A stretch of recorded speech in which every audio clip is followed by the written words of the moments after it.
Cuenta Plutarco que la destrucción del gran templo de la diosa Artemisa, que era una de las 7 maravillas de Grecia antigua, coincidió con el nacimiento de Alejandro Magno en el año 356 a.C.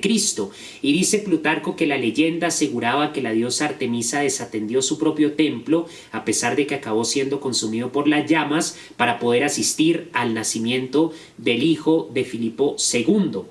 Cuenta Plutarco en la biografía que escribe sobre el conquistador de Macedonia que Olimpia, la esposa de Filipo II, el entonces rey de Macedonia y padre de Alejandro Magno, tuvo un sueño en el cual vio un relámpago que perforaba su vientre y solo uno de los adivinos de la corte predijo que iba a tener un hijo con el temperamento de un león voraz. Cuando le dieron las noticias del nacimiento de Alejandro, Filipo II recibió la noticia de que Parmenio, uno de sus generales de mayor confianza, que luego sería asesinado por orden del propio Alejandro Magno, estando ya en el Medio Oriente, habiendo avanzado en la conquista del Imperio Persa, y recibió la noticia de que le habían enviado un regalo importante y también que había nacido su hijo Alejandro Magno. Macedonia era considerada una tierra de bárbaros por los atenienses y envidioso de la prosperidad del siglo de oro de Pericles, que ocurre después de la derrota de los persas en la batalla de Maratón, que finaliza las guerras médicas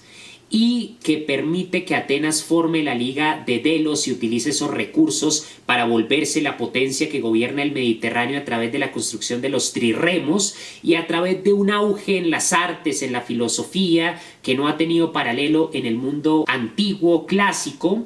Filipo quería que Macedonia tuviese la misma prosperidad que tenía Atenas y por lo tanto solicita a Aristóteles que sea tutor de Alejandro Magno. Alejandro es educado, como lo narra Valerio Manfredi en sus novelas sobre la historia del conquistador de Macedonia, es criado y educado junto a unos amigos de infancia. Entre los más cercanos se encuentra Hefestión, que más adelante para algunos historiadores se convertiría también en el amante de Alejandro, y hay un paralelo entre la relación de Aquiles y Patroclo, sobre todo como es interpretada posteriormente a la Ilíada,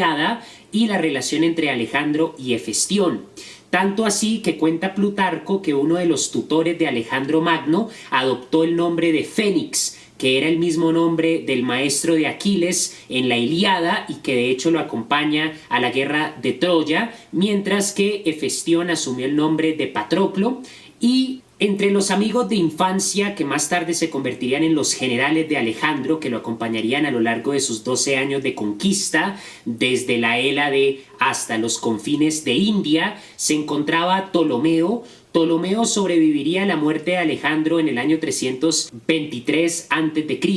y participaría en las guerras de sucesión. Ptolomeo fundaría una estirpe de faraones porque decidió quedarse en Egipto, que culminaría con Cleopatra. Cleopatra tuvo un romance primero con Julio César, luego de que Julio César fue asesinado y luego de que estalló la guerra civil después del 44 después de Cristo, entre por un lado Marco Antonio y Octavio contra la República. Marco Antonio se va a Egipto y se enamora de Cleopatra y luego estalla la Segunda Guerra Civil entre Octavio y Marco Antonio, que acaba con el suicidio de Marco Antonio y de Cleopatra y con el ascenso de Octavio a la silla de emperador. Cleopatra es descendiente de Ptolomeo, que fue uno de los amigos de infancia y generales de confianza de Alejandro. Lo acompañó en la batalla del río Gránico, en la batalla de Gaugamela, lo acompañó hasta las batallas contra el rey Poro el Grande de India. Y asimismo había distintos jóvenes aristócratas que fueron educados también por Aristóteles y que acompañaron al joven Alejandro. Cuenta Plutarco que a Filipo II le regalaron un caballo negro con un temperamento voraz que se llamaba Bucéfalo. Posteriormente le daría ese nombre a Alejandro y nadie podía domar a ese caballo.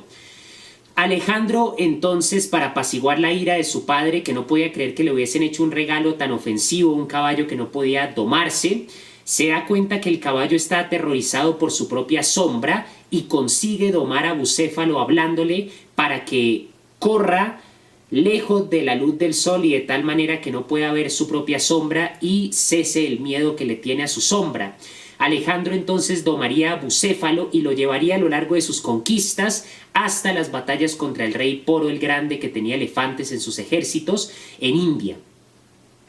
Alejandro Magno, desde una temprana edad, fue confiado con una gran responsabilidad. En una ocasión unos consejeros persas, y esto es en el contexto posterior a las guerras médicas, a toda la historia que va desde la pugna entre los griegos y los persas por mantener Jonia, que es donde se origina la filosofía occidental con la escuela de Mileto, hasta las guerras médicas, la derrota de Jerjes, la derrota definitiva de los persas en la batalla de Maratón y luego en la batalla marítima que se narra en Los Persas, la obra legendaria de Esquilo. Y estos consejeros van a Macedonia y Filipo II, que no pudo asistir, nombra a Alejandro para que reciba a los consejeros persas, y los consejeros naturalmente están un poco preocupados por el hecho de que van a ser recibidos por el joven príncipe, pero Alejandro prueba estar a la altura de la tarea y deslumbra a los consejeros persas con su inteligencia. Lejos estaban de saber que aquel joven que los deslumbraba con su elocuencia y que los impresionaba con su inteligencia, dentro de unos pocos años iba a liderar una invasión que aplastaría el imperio persa. Resulta que Alejandro tuvo una disputa con Filipo II porque Filipo II consiguió una segunda esposa llamada Eurídice, y Eurídice era de Macedonia mientras que Olimpias era de un reino aledaño a Macedonia, lo cual hacía que Alejandro no fuese 100% macedonio. Por lo tanto, el hijo que tuvo Eurídice con Filipo II no solo fue un varón, sino que era de sangre 100% macedonia. Por eso, al ser macedonio de sangre pura, aunque tan solo era un bebé, tenía derecho al trono. Alejandro entra en discordia con Filipo II, tienen una pelea que se narra en las novelas de Valerio Manfredi, y ya Filipo II estaba indispuesto contra la madre de Alejandro porque se rumoraba que era una hechicera. Había visto Filipo II a su propia esposa, y esto lo narra Plutarco. Había visto a Olimpia en la cama con una serpiente, de tal manera que se le incubó en la mente la sospecha de que Alejandro no era su hijo, sino que era el descendiente de una divinidad. Por lo que se narra, según la leyenda, que Filipo II perdió la visión en el ojo con el cual había espiado la habitación de Olimpia y la había visto con la serpiente en la cama.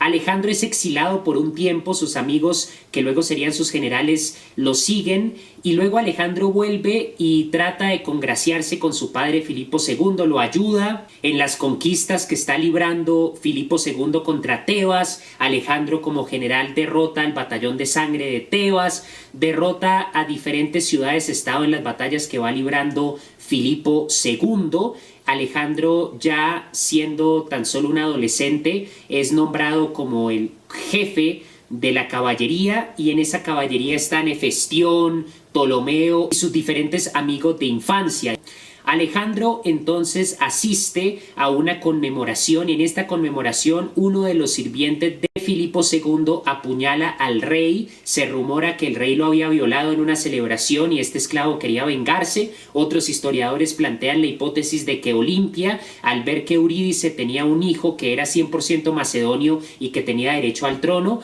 para lograr que Alejandro subiera al trono, sucediera a Filipo II, ordenó que este esclavo asesinara a Filipo II. El esclavo fue asesinado y tras la muerte de Filipo II, Alejandro se empodera en el trono, mata al hijo de Eurídice. Eurídice también muere y de una forma inclemente se posiciona como el monarca de Macedonia a los 20 años. Pero lejos de acabar sus ambiciones, Alejandro somete mediante el miedo que irradia su poder y su autoridad a las demás ciudades-estado de la Hélade. Ahí es donde se encuentra con Diógenes el cínico en Atenas, y Diógenes le pide que se aparte de la luz del sol porque está evitando que la luz llegue. Cuando Alejandro le cuenta a Diógenes que le va a otorgar cualquier petición que le haga el cínico, y Diógenes le pide solamente que se aparte porque está bloqueando la luz del sol, ahí es cuando Alejandro dice: si yo no fuera Alejandro, sería Diógenes el cínico. Siendo sometido a las demás ciudades-estado con su estrategia militar y con su autoridad como monarca de Macedonia, a la edad de 20 años, Alejandro comienza una invasión que reúne 40.000 tropas, las cuales Alejandro transporta hacia el Medio Oriente, y a pesar de que Persia en aquella época era un imperio que se extendía desde Egipto hasta los confines de India, sin conocer la geografía, sin tener en cuenta las vicisitudes del clima, enfrentándose a un territorio que reunía millones de habitantes con una fuerza militar que llegaba a los cientos de miles de hombres, Alejandro libra una guerra que se extiende a lo largo de 12 años, en la cual muestra una genialidad militar y estratégica incomparable, sin paralelos en la historia. Por eso, con justa razón, se ha dicho que Alejandro Magno es el general más hábil, más genial de todos los tiempos, superior incluso a Julio César y a Napoleón. Alejandro Magno comienza su conquista del imperio persa en la batalla del río Gránico, aplasta a los persas a pesar de que solo tiene 40.000 hombres y va comenzando a conquistar territorio tras territorio, conquista Egipto, el oráculo en Egipto lo nombra hijo de Amón-Ra. Y finalmente llega la batalla de Gaugamela. Gaugamela significa la casa del camello. Se trata de un campo de batalla desértico. A pesar de que es un campo de batalla desértico, un campo de batalla abierto con solo 40.000 hombres, Alejandro Magno enfrenta a Darío III, que tiene una fuerza de 250.000 hombres. Es decir, por cada soldado de Alejandro Magno, Darío III tenía casi 7 soldados. Alejandro Magno derrota a Darío III utilizando de manera genial su caballería y obliga a Darío III a huir. Darío III es asesinado en el camino y Alejandro encuentra el cadáver y lo cubre con su túnica porque le ofrece respeto al último de la estirpe de los Aqueménides, de los emperadores persas que comenzaron con Ciro el Grande. Alejandro Magno entonces continúa sus conquistas, conquista Babilonia, va conquistando y conquistando hasta que finalmente sus tropas se cansan de la ambición insaciable de Alejandro, que parece querer encontrar el fin del mundo y no parece estar satisfecho ni con Babilonia, ni con Egipto, ni con todas las riquezas descomunales del imperio persa. Alejandro le muestra clemencia a la reina madre, la madre de Darío III, le muestra clemencia y un profundo respeto a los monarcas persas y comienza a generar cierta hostilidad en sus propios soldados, porque Alejandro está respetando mucho las costumbres persas y parece que se está volviendo persa. De hecho, Alejandro se enamora de Roxana, que era una doncella persa, y contrae matrimonio con ella en vez de tenerla solo como una concubina, que era la tradición entre los generales griegos. Eso genera un escándalo tremendo entre sus generales de confianza, que fueron sus amigos de infancia, que también fueron formados por las enseñanzas de Aristóteles, y eso, junto al hecho de que ya los soldados estaban cansados de librar guerra tras guerra, sobre todo después de haber vencido a Poro el Grande, que tenía elefantes. Los griegos no habían visto elefantes y mucho menos los habían enfrentado en batalla.